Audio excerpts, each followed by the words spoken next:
आज की ताजा खबरों की इस अपडेट में बात करेंगे देश भर की तमाम बड़ी और काम की खबरों की, साथ ही सरकार की ओर से आज लिए गए कुछ महत्वपूर्ण फैसलों, जारी किए गए कुछ नए नियमों की। इसके अलावा नया वाहन खरीदने वाले लोगों के लिए आज एक जरूरी और महत्वपूर्ण खबर निकल के सामने बताएंगे आपको आगे इस अपडेट में। इसके अलावा सरकार ने पीपीएफ के नियमों में किया है बदलाव, आप फ्री में कर सकेंगे ये काम। इसके अलावा सरकार का एक तोहफा देखिए, ई वाहन खरीदने पर मिलेगी आपको 1.5 लाख रुपए तक की सब्सिडी। इस खबर को भी जानेंगे पूरे विस्तार से। इसके अलावा रेल से सफर करने वाले लोगों के लिए भी आज एक जरूरी और महत्वपूर्ण खबर है, बताएंगे आपको आगे इस अपडेट में। तो बुलेटिन की शुरुआत करते हैं पहली बड़ी खबर से। तो पहली बड़ी खबर देखिए, पीपीएफ में निवेश करने वाले लोगों के लिए बड़ा यहाँ पर अपडेट देखिए, अब फ्री में कर सकेंगे ये काम। अगर आपने भी पब्लिक प्रोविडेंट फंड यानी पीपीएफ में निवेश कर रखा है तो आपके लिए अच्छी खबर। दरअसल 6 करोड़ लोगों के लिए राहत वाली खबर है। दरअसल फ्री में आप पीपीएफ से जुड़ा ये काम कर पाएंगे। दरअसल सरकार ने गुरुवार को एक बड़ा ऐलान करते हुए पीपीएफ अकाउंट होल्डर्स को बड़ी राहत दी है। दरअसल वित्त मंत्री निर्मला सीतारमण ने सोशल मीडिया प्लेटफॉर्म एक्स पर एक पोस्ट शेयर करते हुए बताया कि पीपीएफ में नोमिन अपडेशन के लिए अब कोई भी चार्ज नहीं लेना होगा, यानी किसी भी तरह का कोई चार्ज नहीं देना होगा, यानी कि अब बिल्कुल फ्री में आप ये काम करवा सकेंगे। इससे देश के करीब 6 करोड़ से ज़्यादा लोगों को फायदा मिलेगा। वही पीटीआई की खबर के मुताबिक सरकार ने नोटिफिकेशन के जरिए पीपीएफ जो खाता जो है उसमें नोमिन जोड़ने के नियमों में बदलाव किया है। वित्त मंत्री निर्मला सीतारमण ने सोशल मीडिया प्लेटफॉर्म एक्स पर एक पोस्ट में कहा है कि पीपीएफ अकाउंट में नोमिन डिटेल्स का अपडेशन जो है कुछ फाइनेंशियल इंस्टीट्यूशन की ओर से चार्ज लिया जा रहा था, लेकिन अब ये काम बिल्कुल फ्री में जो है वो किया जाएगा। वही सरकार द्वारा पीपीएफ अकाउंट होल्डर्स के लिए किए गए इस चेंज में सरकार की ओर से नोटिफिकेशन भी जारी किया गया है। 2 अप्रैल को जो है जारी नोटिफिकेशन में साफ लिखा था कि पीपीएफ अकाउंट में नोमिन अपडेशन पर कोई भी शुल्क नहीं लिया जाएगा, यानी इसके शुल्क को खत्म कर दिया गया है। वह सरकारी बचत संवर्धन नियम 2018 में ये ज़रूरी बदलाव जो है वो किया गया है। इसके मुताबिक जो है सरकार द्वारा संचालित स्मॉल सेविंग स्कीम के लिए नोमिन कैंसिल करने या फिर बदलने के लिए अब तक 50 रुपये का शुल्क लिया जाता था, लेकिन अब इसको सरकार ने बिल्कुल ही खत्म कर दिया है। फिलहाल बढ़ते हैं आगे अगली बड़ी खबर की ओर। अगली बड़ी खबर, मारुति की कार खरीदने वाले लोगों के लिए बड़ी खबर देखिए, 8 अप्रैल से महंगी हो जाएगी। मारुति की कारें 62,000 रुपये तक बढ़ सकते हैं दाम। देश की सबसे बड़ी कार निर्माता कंपनी मारुति सुजुकी इंडिया ने 8 अप्रैल से जो है अपनी कारों की कीमतों में बढ़ोतरी का ऐलान किया है। ये बढ़ोतरी 2,500 से लेकर 62,000 रुपये तक होगी। कंपनी इस फैसले के पीछे कच्चे माल की बढ़ती लागत और प्रचलन खर्च और इसके अलावा जो है नियामक के बदलाव और नई सुविधाओं को जोड़ने की वजह बताया है। वही मारुति सुजुकी ने कहा है कि वह लागत को नियंत्रित करने और ग्राहकों पर प्रभाव को कम करने के लिए प्रयास कर रही है। हालांकि बढ़ती लागत का कुछ भार ग्राहकों पर डालना अनिवार्य हो गया है। इससे पहले कंपनी ने फरवरी 2024 में कारों के दाम में 32,500 रुपये तक की बढ़ोतरी की थी। अब जो मारुति सुजुकी की जो फोरेंस जो कार जो है वो 2,500 रुपये से बढ़ोतरी की गई है। डिज़ायर 3,000 रुपये महंगी हुई है। वैगनार जो है 14,000 और इको वैन जो है 22,000 रुपये जो है महंगी हुई है, यानी बढ़ोतरी जो है इसमें दर्ज यहाँ पर की गई है।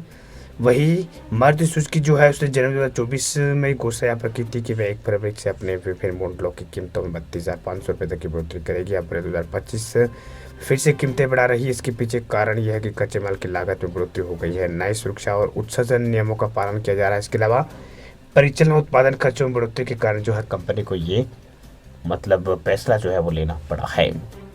तो ये अपडेट जानकारी फिलहाल निकल के सामने आ रही है। मारुति सुजुकी ने ये बड़ा ऐलान यहाँ पर किया है। फिलहाल बढ़ते हैं आगे अगली बड़ी और काम की खबर की ओर।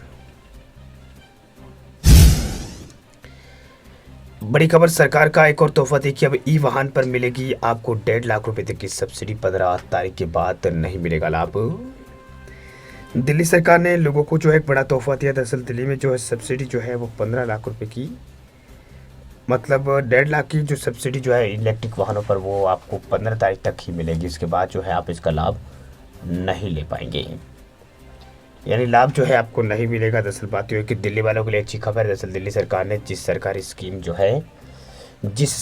स्कीम को 31 मार्च को बंद यहाँ पर हो जाना था, उसकी तारीख को बढ़ाकर 15 कर दिया है। मतलब आपके पास पैसे बचाने का सुनहरा मौका है। दरअसल 15 अप्रैल के बाद सरकार की इस पॉलिसी को ख़त्म कर दिया जाएगा। दरअसल नई पॉलिसी जो है सरकार लेकर आ रही है। दरअसल ई वाहन पॉलिसी दिल्ली में है। दिल्ली सरकार इसकी तारीख को आगे बढ़ा दिया है। इस पॉलिसी में आपको जो है स्कूटर खरीदने, रिक्शा खरीदने पर, इलेक्ट्रिक कार खरीदने पर सब्सिडी मिल सकती है। सरकार ने इलेक्ट्रिक वाहन पॉलिसी की तारीख को बढ़ाकर 15 अप्रैल किया है। इससे पहले 31 मार्च को ये खत्म हो जानी थी। साथ ही सरकार ने यह भी साफ कर दिया कि 15 अप्रैल के बाद किसी भी हालात में तारीख नहीं बढ़ाई जाएगी, इसके लिए नई पॉलिसी लाई जाएगी। इसका मतलब यह हुआ कि अगर आपके पास वाहन खरीदते वक्त सरकार से सब्सिडी पाने का मौका है, जिसकी शर्तें जो है यहाँ पर 15 अप्रैल के बाद जो है इसमें बदलाव जो है वो किया जाएगा। तो ये बड़ा अपडेट निकल के सामने आ रहा है। दिल्ली में इलेक्ट्रिक व्हीकल पॉलिसी 2020 लागू की गई थी, जिसके लिए 31 मार्च 2025 तक समय सीमा थी। अब इसको जो है 15 दिन बढ़ा दिया गया। इलेक्ट्रिक स्कूटर खरीदते समय आपको 30,000 रुपये तक की सब्सिडी मिल सकती है। इस योजना के तहत सरकार बैटरी क्षमता प्रति किलोवाट 5 रुपये यानी 5,000 रुपये सब्सिडी देती है। अधिकतम 30,000 रुपये इसकी होगी। इसके अलावा अगर आप दिल्ली में रजिस्टर्ड टू व्हीलर रखते हैं पुराना, तो 5,000 रुपये अलग से जो है बचा सकते हैं। तो ये बड़ी खबर फिलहाल निकल के सामने आ रही है। 10,000 रुपये किलोवाट की सब्सिडी भी सरकार देगी ई कार खरीदने पर। तो 1.5 लाख रुपये आप यहाँ पर इसमें बचा सकते हैं। वीडियो अच्छा लगे आप लाइक करें। चैनल पे हमारे नए आए हैं, पहली बार आए तो जरूर सब्सक्राइब करें। फिलहाल बढ़ते हैं आगे अगली बड़ी खबर की ओर। अगली बड़ी खबर रेल यात्रियों के लिए बड़ी खबर देखिए। ट्रेन से यात्रा करने वाले लोगों के लिए आए हैं नए नियम, जानने वाला हो सकती है परेशानी।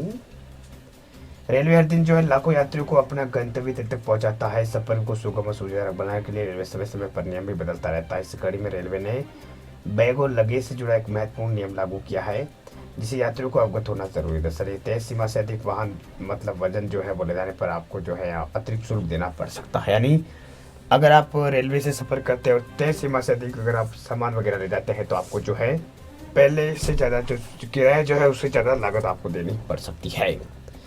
दरअसल रेलवे के अनुसार हर श्रेणी के यात्रियों के लिए एक निश्चित मात्रा में सामान मुफ्त ले जाने की अनुमति होती है। अगर यात्री इस तय सीमा से अधिक वजन जो है लेके जाता है, तो उन्हें जो है इसके लिए अतिरिक्त शुल्क देना पड़ेगा। ये शुल्क समान कुल वजन के आधार पर तय किया जाएगा।